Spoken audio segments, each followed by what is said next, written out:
مونږ تقسیم کړو اندرونی مکه دعوت او بیا بیرونی مکه دعوت خیال مو نو دلته هغه بیرونی مکه نور هم پاس راشه دا برکه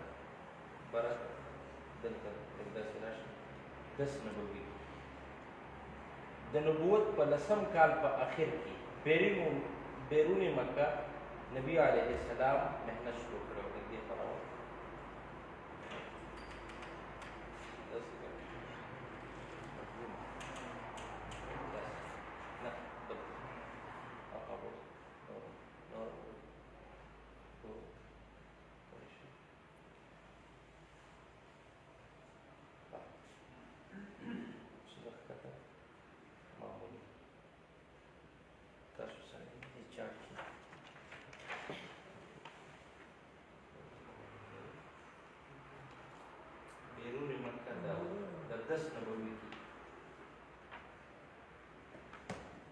دس نبوي کې راځي د نبوت په 10 آزاد راشو پرېږدئ دا پرېږدئ اول تصویر راوړئ دا تاسو سره شته دی که نه دې ته تاسو وګورئ هغه به زر زر ووایو په واقع معراج کې څنګه چې قبة صخره ده قبة خلیل ده قبة معراج ده دا 15 قبې دي دا مسجد اقصی دی او د دې اوس قدرې تاریخ ووایو دا ډېرو بېل مکمل وعددها 15 قبة خیال مو دی 15 قبې وي ګنبد اردو کې ورته څه وایي هم ګنبد وایو دا اوس هم شته دی په بیت المقدس کې او مسجد اقصی کې بیا دا دواړه جدا دي بیت المقدس جدا دی مسجد اقصی جدا دی بیت المقدس ته یهودیان مقدس وي مقدس په معنا د محترم نو لهذا د هغې اعزاز او احترام به کولو او اقصی ته به توجه نه کولو نو اقصی ویرانه پاتې شو بیا په دې باندې مختلف دورونه تېر شوي دي نو دا هغه مختلفې قبې دي په دې کې موږ چې د یو قبې نه چې بحث کوو هغه قبه ده دا د قبة المعراج نظر ته راځي قبة المعراج دا زیړ ګمبد چې دی دا قبة صخره ګمبد صخره دې سره خوا کې دا دغه د قبة النبي ده ورپسې دا دویمه نمبر باندې دا قبة المعراج صحیح شو موږ د بحث ته دی نه دی بیا ورپسې قبة الشیخ الخلیلي ده زموږ بحث د قبة معراج صحیح شو بس لیټونه لګوي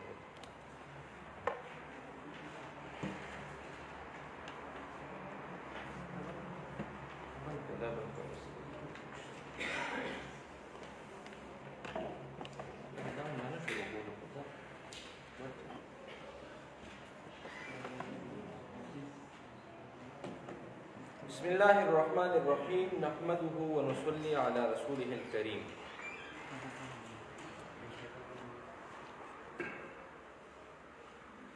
بسم الله الرحمن الرحيم نحمده ونصلي على رسوله الكريم درس نمبر 14 واقع اسراء و معراج 27 رجب د نبوت په 10 کال باندې د معراج واقعه مخکې ته راغلې ده نبی علیه السلام د ام هانی په کور کې آرام فرماو او جبرئیل امین راغی نبی علیه السلام را پاسو او حتیم ته بوتلو حتیم نبی زمزم ته بوتلو اول ته د نبی علیه السلام شق صدر وکړو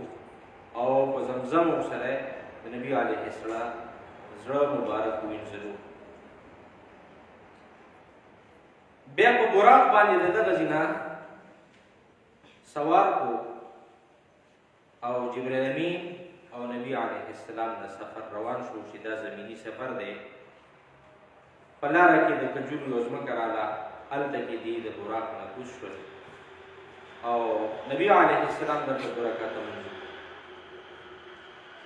بیا ورته وویلی شو چې دا هغه ځای دی چې د هجرت نه وروستو به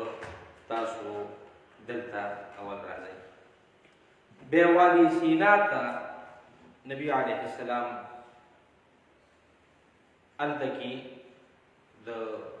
براق نه کوز کړلی شو او د 2 رکعاتو ورته ارشاد وشو. دلته هغه شجره چې حضرت موسی علیه السلام سره یې خبرې کړي دي، هلته یې 2 رکعته لمونځ وفرمایلو. بیا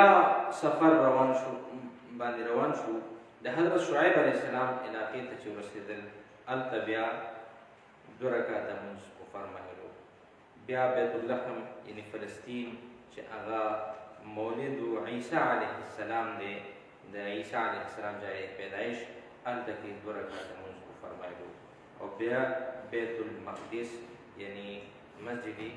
اقصی ته راغلو. په مسجد اقصی کې نبی پاک صلی الله علیه وسلم د تمامو انبیاء امامت وکړو. د انبیاء د امامت نه پس نبی علیه السلام ته 4 پیالې پیش کړلی شوې. پرون دا تفصیل تېر شوی و. په هغې کې نبی علیه السلام د پیو او د شاتو پیاله اختیار کړه او په بعض روایت کې راځي چې د سدرة المنتهی نه پس نبی علیه السلام ته دا پیاله پیش کړې شوې او تطبیق پکې دغه دی چې دا 2 وارې دا 4 پیالې نبی علیه السلام ته پیش کړلی شوې، یو په دې موقع او یو د سدرة المنتهی نه پس. دا پرونی سبب. اوس د مسجد اقصی نه عرش معلق ته سفر، دا تر دې پورې مسجد اقصی پورې سفر گویا د زمینی سفر دی او دې نه بس هوایي سفر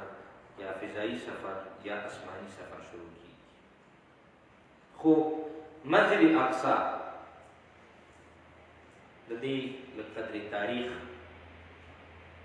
د روم بادشاه تیتس اول دا مسجد اقصی برباد کړی او صرف بیا نشانونه باقي پاتې شوي په پوره علاقه باندې د رومیانو حکومت و او دې علاقې ته القدس ویل کېږي. د عیسایانو نږدې القدس محترم معزز ته وایي، نو ځکه به یې احترام کولو، جبکې د دې په مقابل کې اقصی د هغې سره احترام نه، ځکه د اقصی دا مقام او دا ځای اکثر ویران دی. په د هجرت په 14 یا 19 کال باندې حضرت عمر رضی الله تعالی عنه چې کله بیت المقدس فتح کړو، د هغې ګورنر عباده بن صامت رضی الله عنه جوړ کړو او د دې مسجد بنا یې وکړه. بیا عبدالملک ابن مروان هغه د دې تعمیر کړی دی او دا ګنبد صخره دا عبدالملک ابن مروان جوړه کړې، دې نه مخکې نه وه. بیا په 14مه صدۍ کې صلاح الدین ایوبي رحمه الله هغه راغلی او هغه د دې بنا وکړه. بیا د ترکي خلیفه سلطان سلیم هغه د دې مرمت او تعمیر کړی دی چې تر اوسه پورې همدغه د ترکي خلیفه سلطان سلیم د هغه عمارت باقي دی. په 1948 کې اسرائیلو فلسطین باندې قبضه وکړه او 1967 کې بیت المقدس باندې هغې غاصبانه قابض شول چې تر اوسه پورې د هغوی په ګرفت کې دی. د یهودیانو دې باره کې عقیده ده چې د دې تعمیر حضرت سلیمان علیه السلام کړی او چې هغې دې ته هیکل سلیماني وایي، هیکل معبد ته وایي. نو هیکل سلیماني معبد سلیماني د سلیمان علیه السلام جای عبادت. نو دی اوس هم د هغې په تلاش کې دي چې موږ هغه هیکل سلیمانی د هغې د بنیادونو د هغې دریافت وکړو هغه را پیدا کړو او په هغې باندې د دې بنا وکړو چې کله را پیدا شي د دې عقیده ده نو زموږ مسیح به راځي او هغه به بیا یهودي سلطنت قایموي او د دنیا نه به غیر یهودیان ټول په ټول ختموي خو موږ مسلمانان د هغې نه تعبیر کوي چې هغه دجال دی او هغه به دجال به راځي خو د هغه په مقابل کې به الله جل شانه حضرت عیسی علیه السلام هم راکوزوي او حضرت مهدي علیه الرضوان دوی به راځي او د سره به مقابله کوي بیا به دجال خاتمه کوي او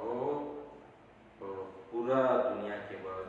د اسلام جنډه اوچتوي او اسلام به قایموي د دې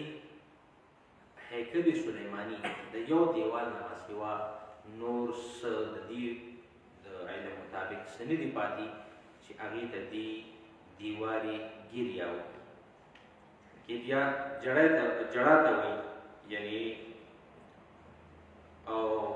دې اوس هم د یهود راځي او هغې دیوال سره چې دی خپله جړا او بوکا او غم او اندېښنې هلته کې کوي او بس دا د هیکل سلیماني بس دغه یوه نشانې پاتې ده نو په دې کې دا مختلفې قبې دي چې هغې نه یو قبة معراج ده د مسجد اقصا نه د نبي پاک صلی الله علیه وسلم عرش معلا ته سفر په یو روایت باندې چې د مسجد اقصا نه د دې براق په ذریعې سره براق د برق نه دی برق بجلی ته وایي ګویا همدغه طرف ته اشاره ده بجلی د برق په شانتې الله جل شانه د نبي علیه السلام سفر کړی او په دویم روایت باندې چې یو زینه سیړي ده و د هغې په ذریعې سره د مسجد اقصا نه عرش معلا ته دا سفر دی اسمانونو باندې نو لهذا اول اسمان باندې آدم علیه السلام سره ملاقات کیږي او آدم علیه السلام فرمایي چې مرحبا بالابن الصالح والنبي الصالح په دویم اسمان باندې عیسی او یحیی علیهم السلام سره د نبی علیه السلام ملاقات کیږي په دریم اسمان باندې یوسف علیه السلام سره ملاقات کیږي څلورم اسمان باندې ادریس علیه السلام سره ملاقات کیږي پنځم اسمان باندې هارون علیه السلام سره ملاقات او شپږم اسمان باندې موسی علیه السلام سره ملاقات اوم اسمان باندې ابراهیم علیه السلام سره ملاقات کیږي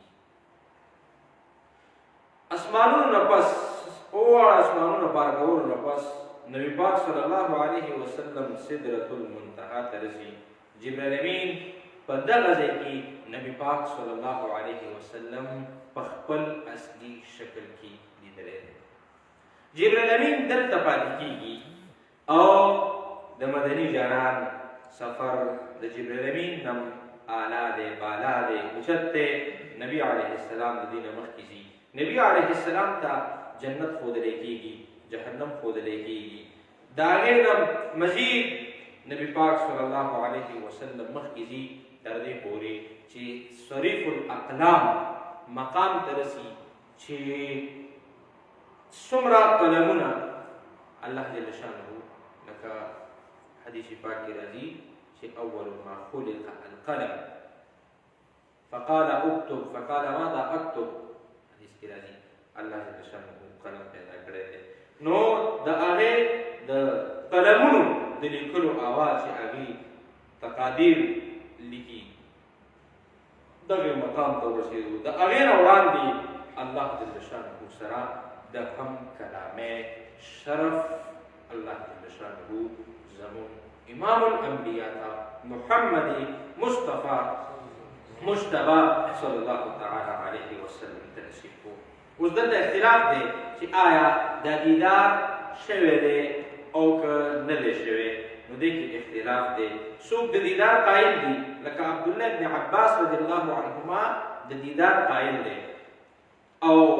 څوک قایل نه دي لکه حضرت عائشہ صدیقہ رضی اللہ عنها، عبداللہ بن مسعود رضی اللہ عنہ، حضرت معاویہ رضی اللہ عنہ او امام حسن بصری رحمه الله دی دلیلات قائل دي. د دې موقف دا دی چې دا معراج د روح مبارک شوی دی او که د جسم شوی دی، دې کې اختلاف دی. نو دی وایي چې دا د روح مبارک شوی دی، د جسم مبارک نه دی شوی، یعنی د نبي علیه السلام جسم مبارک په خپل مقام باندې د ام هاني په کور کې. خو د جمهور موقف دا دی چې اسراء د معراج دا د بدن او روح د دواړو سره شوی دی. عمده زاد المعاد کې ابن القیم الجوزي رحمة الله علیه صفحه 300 باندې دا موقف پیش کړی د جمهور. او صاحب رحمت للعالمین قاضی محمد سلیمان سلمان منصور پوری رحمت الله علیه هغه وایي چې زما هم موقف دا دی چې معراج د جسم سره د روح او د جسم سره په حالت د بیدارۍ کې شوی دی، په حالت د بیدارۍ کې شوی دی. او شیخ بجلیگر محمد امیر بجلیگر رحمه الله هغه وایي چې په دې معراج په دې واقع کې چې اول اسمان ته ورسېد، دروازه یې وټکوله چې څوک دی؟ داسې نبي علیه السلام خپله راغلی دی که راغوښتلی شوی دی؟ چې نه راغوښتلی شوی دی. نو بیا ورته دروازه کلاهېږي. نو دا خو الله جل شانه رابللی دی او الله غیور دی، غیرتي بادشاه دی او د یو ادنا انسان غیرت دا ګواره نه کوي چې هغه ته څوک راشي او هغه نه پټ شي، څوک مېلمه ورته راشي. بیا دویمه درجه چې څوک مېلمه راوغواړي په خپله بلنه ورکړي او هغه راشي، نو بیا هغه نه خو هېڅکله نه پټېږي. ولې؟ دا د غیرت تقاضا ده. نو چې الله جل شانه راوبللو نو هغه د شیخ بجلیگر رحمت الله علیه دا وینا ده چې الله زموږ ته دا یقین دی چې الله جل شانه د دیدار هم شوی دی او د الله جل شانه سره دا ملاقات هم شوی دی. معراج دا واقعه دا د عقل خلاف ده که موافق ده؟ نو بعض عقل پرست وایي چې واقع د معراج دا خلاف عقل ده. خو موږ وایو چې نه، خلاف عقل نه ده، موافق عقل ده، خو ما وراء عقل ده. ځکه ستاسو سمج ته نه راځي او حالان کې د ساینس ترقۍ اوس په دې باندې بېشماره شواهد جمع کړي دي چې د نایټروجن ګیس په ذریعې سره لوی لوی جهازونه په هوا کې الوتلی شي او انتهایي ضخیم الجسم او هغې کې څومره انسانان سفر کوي. نو دا د انسان یو طاقت دی او دا هر څه چې کوم قدرت پیدا کړي دي، د کم مالک پیدا کړي دي، هغه په طریق الله په دې ټولو څیزونو باندې څه دی؟ قادر دی. نو لہذا د الله طاقت او قدرت په خپل عقل باندې قیاس کول دا احمقتوب دی. الله جل شانه څه چې غواړي انما امره اذا اراد شیئا ان یقول له کن فیکون. شی معدوم امر کن سره فورا موجود کولو والا ذات هر څه کولی شي. نو او عجیبه دا ده چې بیا مغرب پرسته خلک د ساینس د ترقۍ او داسې عجیب و غریب هغه واقعات دي هغه اوري او هغې نه حیرت نه کوي او په هغې باندې یقین کوي. حیرت سره اوري خو یقین پې کوي، او د معراج واقع چې اوري نو په دې باندې یقین نه کوي، په دې سره حیرت کوي او یقین نه کوي، نو په دې باندې افسوس دی. دا د نبوت د لسم کال عظیم واقعات دي. اوس د اسلام دعوت په مدینه منوره کې د نبوت یو لسم کال دی. د حج په موسم باندې د مدینې منورې نه شپږ کسان دا مکې ته راغلل نو نبی علیه السلام د حج په موسم کې به چې بهر نه به خلک راتلل نو هغوی سره به کېناستو درې میلې به لګېدلې مجنه او عکاز ذوالمجاز هغې کې او داسې نورو ټولګو کې به نبي علیه السلام خلکو سره اختلاط کولو او د الله پیغام به رسولو نو دغسې دعوت یې ورکولو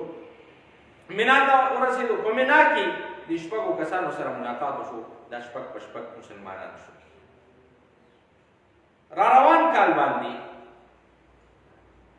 یعنې یو کال پس نو د نبوت 12 کال شو د نبوت 12 کال شو دا شپږ کسان ځان سره دي اووه نور راوستل ګویا 11 شو او دی د نبی علیه السلام په لاس مبارک باندې د بیت اراده وکړه او د دې اظهار وکړو نبی علیه السلام ته دې ته بیت عقبه اوله وایي بیت اوله یا عقبه اوله نو دا اووه کسان هم مسلمانان او بیا د نبی علیه السلام نه د یو معلم مطالبه وکړه چې موږ ته یو استاد راکړي چې هغه موږ ته اسلامي دیني تعلیمات راکړي نو نبی علیه السلام مصعب بن عمیر رضی هغه معلم جوړ کړو دې سره ولېږلو هغه په مدینه کې د معلم په نوم باندې مشهور شو او د مقری په نوم باندې مشهور شو د مصعب رضی الله عنه رهایش د بره ابن معرور رضی الله عنه په مکان باندې او هلته به د دین د اسلام تبلیغ او پرچار کول په مدینه کې اوس او خزرج دوه غټې قبیلې وي دا د عربو قبیلې وي نورم پکې داسې وړې وړې او قبیلې وي نو د اوس دوه غټ سرداران چې یو سعد دی یو اسید دی مصعب رضی الله عنه دعوت قرولو او بره ابن عازب دا بره ابن معروف رضی الله عنه د په مرسته کې به ګویا دی رهبر و نو دې سره به تلو دعوت به ورکولو نو نبي علیه السلام د دې قبیلې ته ورسېدو د نسال او اوسېد د دې قبیله اوس و د دې یو شاخ و عبدالاشهل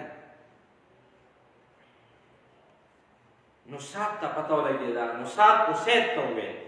دواړه د اوس مشران دي سرداران دي نو سعد اسید ته وویل چې ته بر را پوی کا که چېرې دی زما د ترور زوی نه وی نو ما به دی ټیک کړی وی سعد اسید ته وویلي نو د سعد بر را څه و د ترور زوی چې بر را پوی کا د بهر نه سړی راوستی دی خپلې قبیلې ته د بهر نه اجنبي سړی غیر سړی غریب سړی دی راوستی دی او لګی دی زموږ قبیله خرابوي نو لهذا اسید ته څه وایي بر را پوی کا که زما د ترور زوی نه وی نو ما به دی ټیک کړی ما به داسې داسې کړی نو اسید راغلی د برا نږدې د برا کور ته راغلی او د برا سره په کور کې څوک و مصعب و معلم مقري چې هلته راغلی نو هغه ته دا خبره وکړه چې سعد داسې وایي او داسې مه کوه دا دې څوک راوستی دی اجنبي دا څوک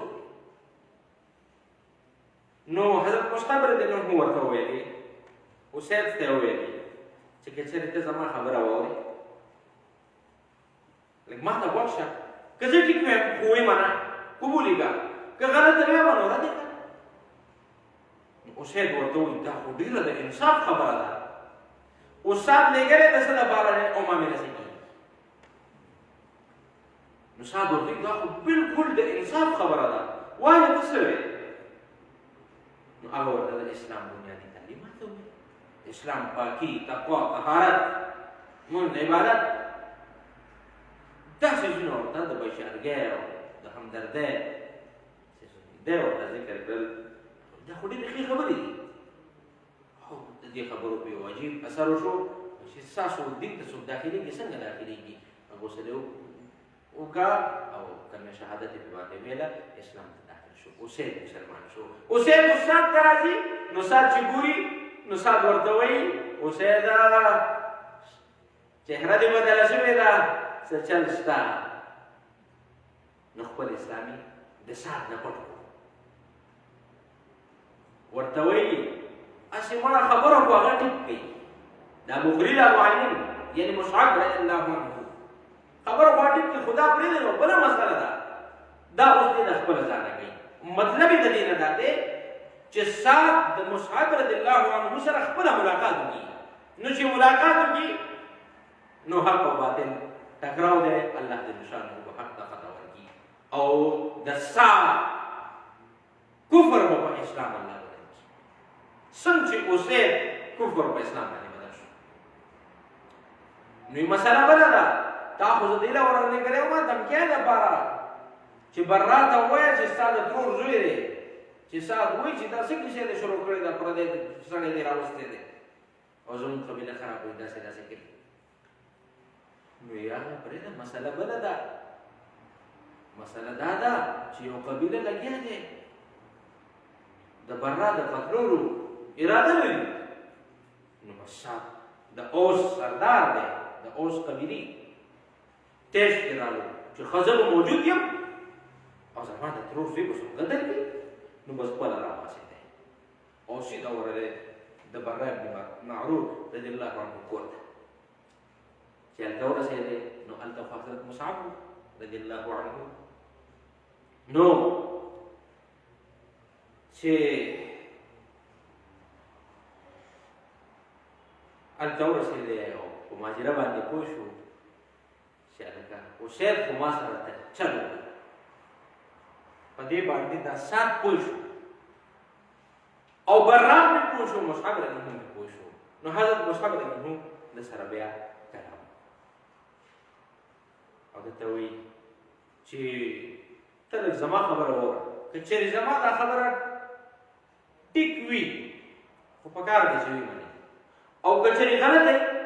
نو ته ووایه غلطه ده نو زه به ولې داسې خبره کوم چې هغه تا ته ناخوښه وي ده سره خبره جدا شوه اسید سره همدغسې وکړو لږ کلی حق دی درته وایي چې زه کومه خبره داسې خبره چې هغه غلطه وي او تا ته ناخوښه وي نو هغه خبره خو زه هېڅ چېرې نه کوم نو لهذا سات ورته دا خو د انصاف راته ووایه د اسلام بنیادي تعلیمات شروع کړل د قرآن کریم څو آیتونه یې وویل سات هم بدل شو لهذا سات هم په اسلام کې داخل شو رضی الله عنه اوس دا سات راځي خپلې قبیلې ته او قبیلې والا خلک جمع کوي وایي زه څنګه سړی نو خپل روایتي دغه نو بیا ورته شي ښه اخري خبره کوي چې زما او د ستاسو تاسو سره ستاسو سړو سره ستاسو ښځو سره خبرې خراب دي څو پورې چې تاسو اسلام کې نه داخل شوي لهذا قبیله اوس ټوله پر ټوله مسلمان شي د نبوت په 14 کال د نبوت په 14 کال باندې بیا د حج په موقع باندې 4 کسان او 2000 نه چې 4 کسان یا دې نه زیات چې په دې قافلې کې 2 ښځې هم دا حج ته راغلل او نبي علیه السلام په دې موقع باندې تعلیم ورکړ نو د کفارو بربریت ګوره کم نه دی اخر روان دی په خپل زور سره نور هغوی په تېش په غوسه کې راځي چې دا خو ورځ تر ورځې زیاتېږي څوک خو اسلام ته د اسلام چې دی په مدینه منوره کې پلاوېدل شروع شو او خپرېدل شروع شو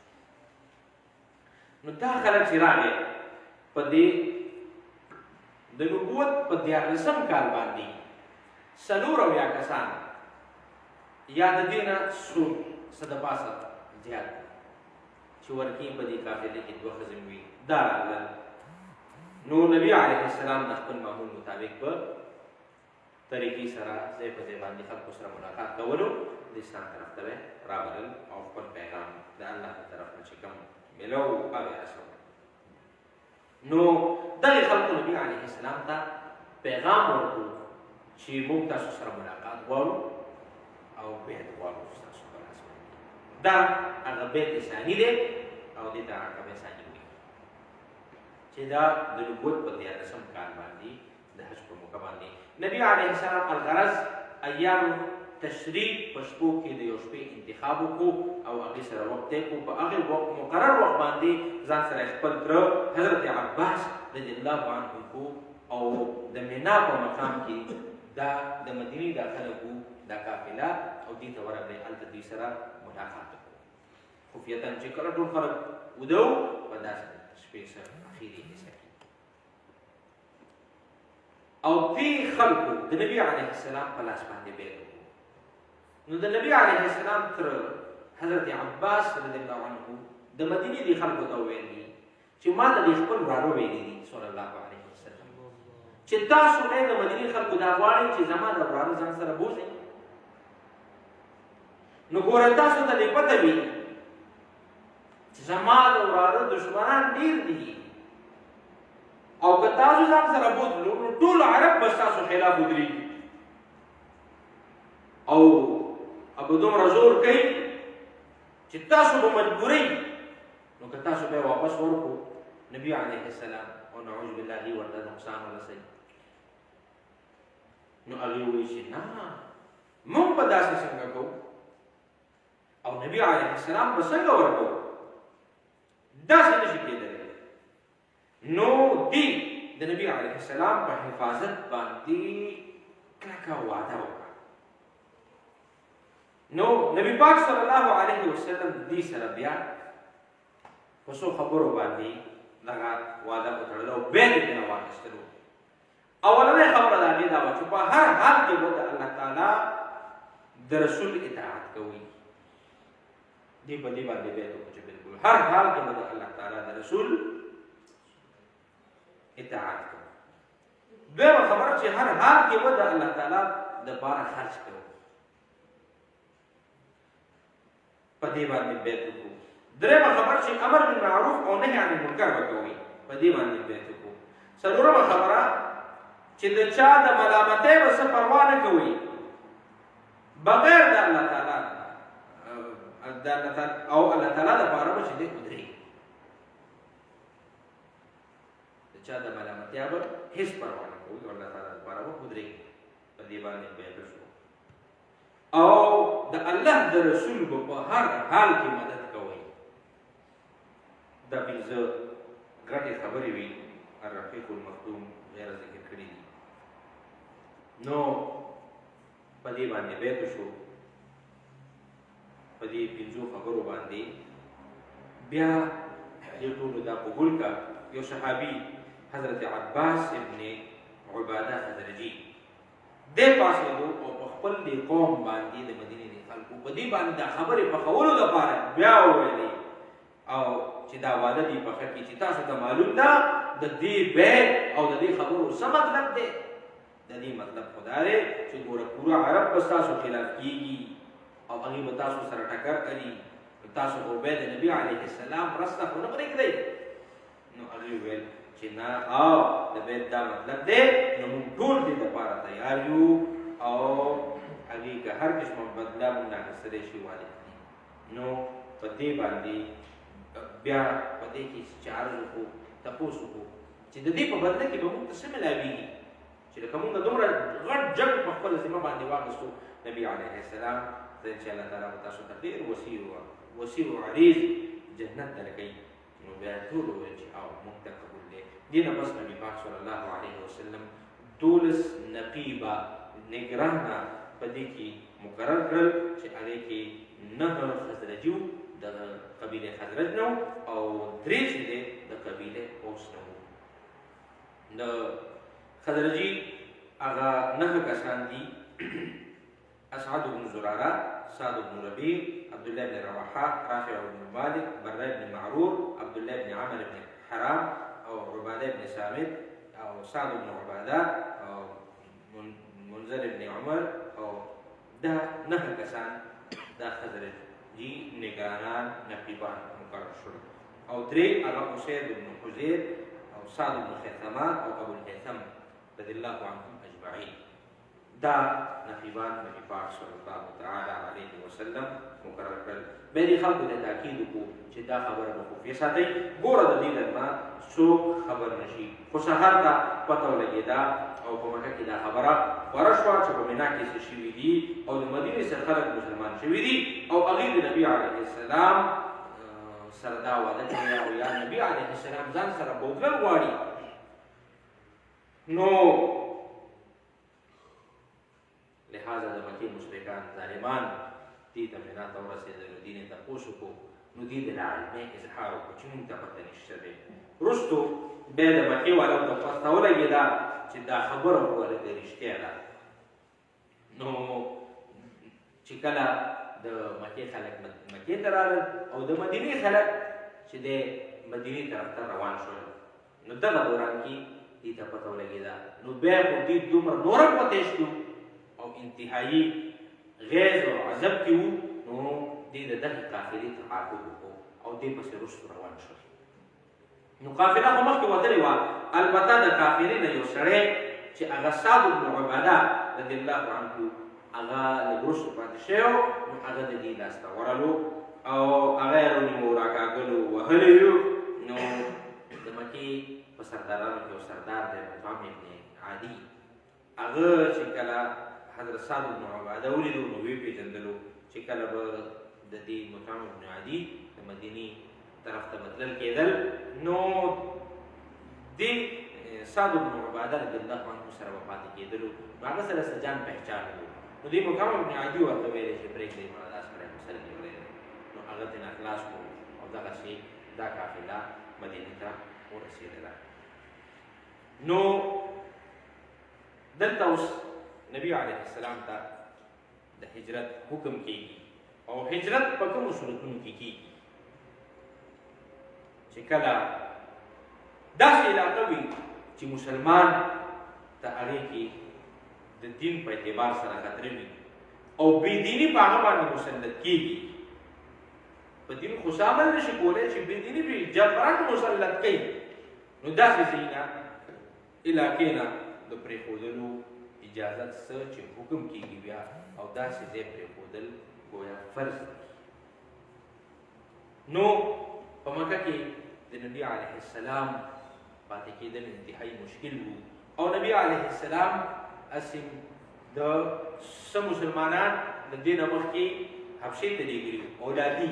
مخکې موږ ذکر کړي وو چې حبشې ته بیا نجاشي بادشاه مسلمان شو او هغه انتهایی امن سره اوسېږي او هغه د هجرت نه پس بیا راغلی د خیبر په موقع باندې راغلی او داسې نبي علیه السلام مدینې ته څه خلکو ته اوس رخته رخته اجازت ورکوي او هغه غلي غلي ځي نو چې کله په اسلام باندې عمل مشکل وي او پردی دین په تا باندې مسلط کوي غیر باطل په داسې صورت کې په داسې حالاتو کې درې صورتونه مخې ته راځي یو دا دی چې ته تسلیم شي او هغې وګوري دویم دا دی چې مقابله وکړي او دریم دا دی چې نه تسلیمیږي نه مقابله کوي او د مقابلې طاقت هم نه لري حال دا دی چې د مقابلې طاقت هم نشته نو بیا دریم صورت روځي چې بیا وطن پرېږدي او هجرت وکړي اولنی حرام دی چې ته غیر دین ته تسلیم شي اولنی حرام دی هغې ته مداهنت وایي او دا دویم چې د مقابلې طاقت لري او مقابله وکړي ورسره دې ته جهاد او دریم صورت چې د مقابلې طاقت هم نه لري او کمزوری وي افراد هم نه وي ضعف وي نو بیا دریم صورت دا دی د خپل ایمان او اسلام بچ کولو لپاره هجرت دې دریم صورت ته څه وایي هجرت نو دا هجرت حکم دا دی چې مسلمان ته داسې خطه کې رهایش پذیر وي چې هلته د دین خطره وي ورته په دین عمل مشکل وي او غیر دین جبرن په د باندې مسلط کېږي نو نو دا ایمان ته ډېره غټه خطره ده. په داسې وخت کې هجرت کول فرض دي. بیا د هجرت مقاصد همدغه دي چې بنیادي طور باندې چې سړی په دین عمل نشي کولی، د خپل ایمان حفاظت نشي کولی او غیر دین کې مسلط کېږي، نو هغې دپاره د مال قرباني، د اولاد قرباني، د خاندان قرباني، د وطن قرباني، دا هر څه دې لاړ شي خو دین دې لاړ نه شي، ایمان دې لاړ نه شي او ایمان دې بچ شي. نو دا هر څه قرباني ورکول خو د ایمان قرباني نه ورکول. به الفاظ دیگر د هر څیز سودا کېدلی شي خو د ایمان او د اسلام سودا نشي. بیا هجرت په دوه قسمه باندې دی. نو او د شریعت او د دین په اعتبار سره بیا د مسلمان سړي د حالاتو په اعتبار سره هغه هجرت کوي. یو هجرت دا دی چې دارالحرب نه سړی دارالامن ته ځي. دارالحرب نه دارالامن ته، یعنې داسې دی چې هلته کې کفر وي او د کفر مکان وي او هلته نه سړی دارالامن طرف ته او د امن مقام طرف ته هجرت کوي، لکه هجرت حبشه. مکه دارالحرب او حبشه دارالامن، دارالاسلام نه ګورو، دارالامن. نو د حبشې هجرت څه څنګه شوی دی؟ او دویم هجرت چې هغه دارالحرب نه دارالاسلام ته کېږي. دارالحرب نه دارالاسلام ته، لکه د مکې مکرمې نه مدینې منورې ته هجرت. مکه کې چې دی کفر یلغارو،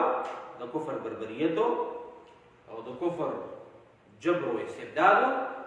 او مدینه منوره کې د اسلام بول بالا. نو دا د دارالحرب نه دارالاسلام ته هجرت.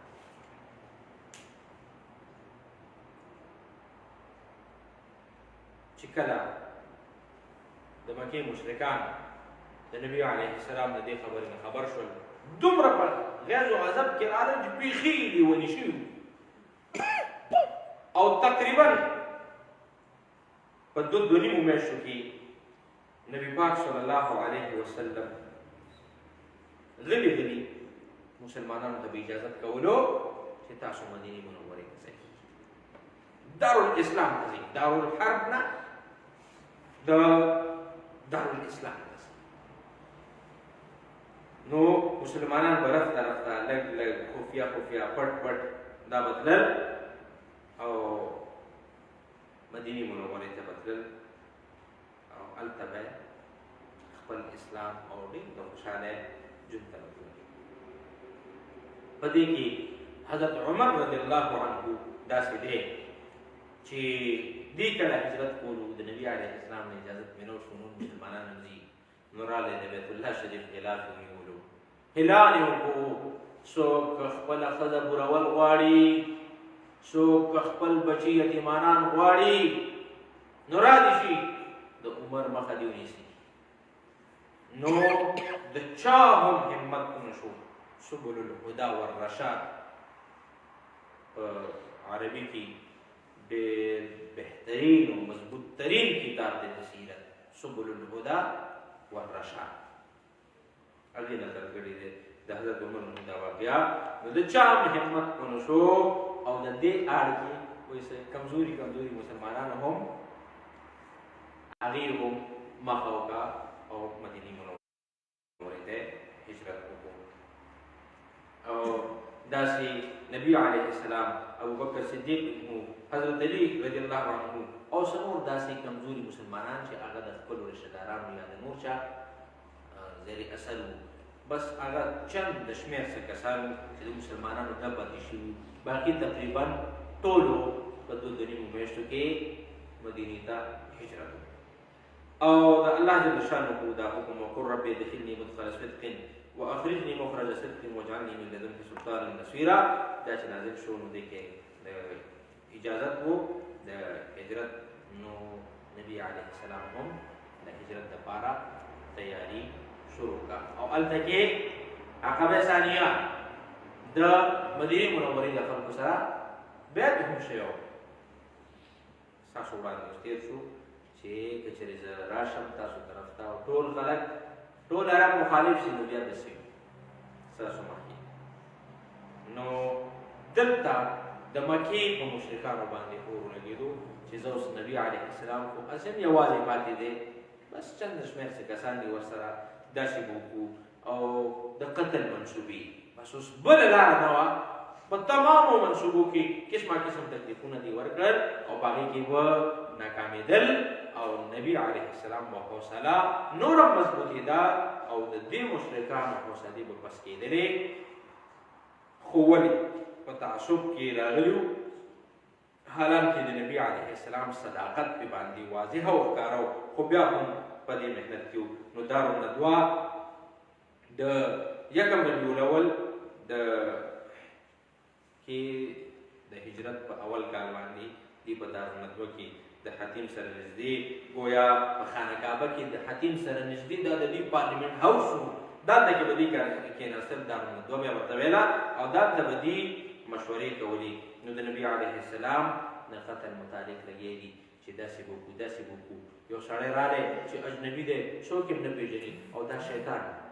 لعین و، ابلیس لعین و، هغه راغلی و هغه م اجازت وغوښتو چې زموږ او د ستاسو کار یو دی، میشن یو دی، ستاسو چې د چا خلاف منصوبه تړئ هغه زما دشمن دی، لهذا دین ورسره دی ورسره په دې کې شریک شو. نو بیا چا ویلي چې یاره مونږ دا مشوره یې ورکړه چې داسې به وکړو چې قید به یې کړو. نو د بوډا سړي په شکل کې راغلی نو ده ورته وویلې چې نه نه نه د نبي علیه السلام دا قبیله ډېره طاقتوره ده او اب یې تاسو نه آزاد کړي. بل سړي مشوره ورکړه چې جلا وطن به یې کړو. نو بیا هم د انګلیس لعین ورته وویل چې نه نه داسې مه کوئ، که تاسو جلا وطن کړو دی به بل ځای کې چې بل وطن ته لاړ شي هلته به چې کوم دی د هغه نعوذ بالله دی خو جادوګر ورته ویل د هغه کلام جادوګر دی او داسې دی هغسې دی، هلته به خپل خلک پیدا کړي، ورته نه به چې کوم دی خپل کار شروع کړي او خپله ډله ټپله به جوړه کړي. بهر کې اخري په دې کې ابوجهل ظالم وویلې چې داسې به وکړو د هرې قبیلې دې موږ ته خپل خپل یو ځوان نماینده راکړي. نو هغه ټول ملو شو او ټول به په شریکه باندې نبي علیه السلام قتل کړو. نو داسې به د قاتل نشاندهي هم نه کېږي او د نبي علیه السلام خاندان به بیا بدله هم نشي اخیستی، نو په دیت باندې به مجبور وي او موږ ټول چې متفق یو نو دیت ورکول چې هغې هر څومره دیت ولګي هغه ورکول به موږ ته هم